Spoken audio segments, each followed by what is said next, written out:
માતાજી બધાને આજ સોમવાર થઈ ગયો છે, 9:30 વાગી ગયા ને મુહૂર્ત કરવાનું છે આપણે. તો બધાને જય માતાજી. બેનને કીધું છે ચાંદલા બાંદલા તૈયારી ચાલુ છે ને ચાલો બતાવું તમને.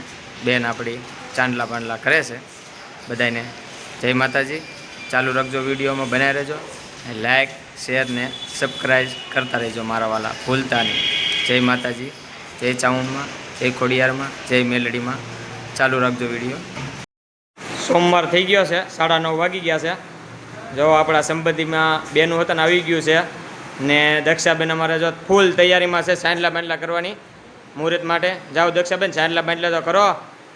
લ્યો તમારો એક વિડીયો મસ્તનો ઉતારી લો. લ્યો તો દક્ષુબેન મુહૂર્ત કરી રહ્યા છે ને આ બેનું હોતન આવી ગયું છે.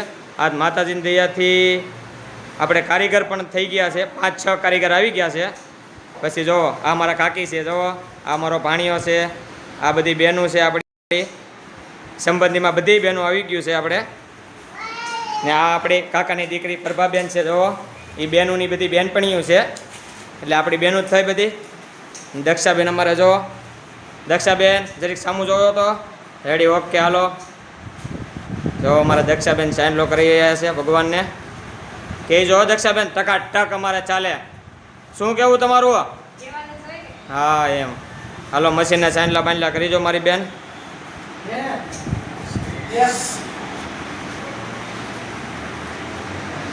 જો અમારે પરેશ આવી ગયા છે. આવો આવો પરેશ, ચાલો ચવડો પેંડા આપી દેજો અને ઘડીક ખમા મુહૂર્ત કરી નાખી. આ અમારા પરેશ છે, અમારા પટેલ. એ પણ આ દેશમાંથી આવી ગયા છે મુહૂર્ત કરવા. અમારા દક્ષાબેન ચાંદલા કરી રહ્યા છે.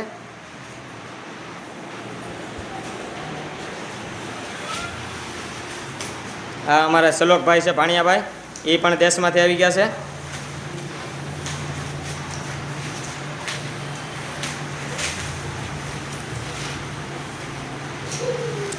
ભગવાનને પેંડા પેંડા મૂક્યા ને દક્ષાબેન તમે?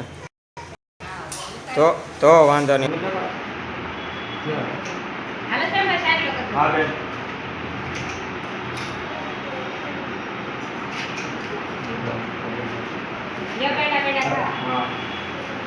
આપણે ખાઈ નાખી પછી આપણા બધા મિત્રો આવ્યા છે એને ખવડાવી દો. જો દક્ષાબેન ને જો મહેરબાની કરી લાઈક શેર ને સબસ્ક્રાઇબ કરતા રહેજો મારા વાલા. ને આપણે ભગવાનની દયાથી સાઉન્ડમાં, ખોડિયારમાં અને મેલડીમાંની દયાથી આપણે ખાતું ચાલુ કરી દીધું છે. હવે બધા મારા મિત્રો આવ્યા છે અને સેવડો ને પેંડા આપણે ખવડાવી દઈએ.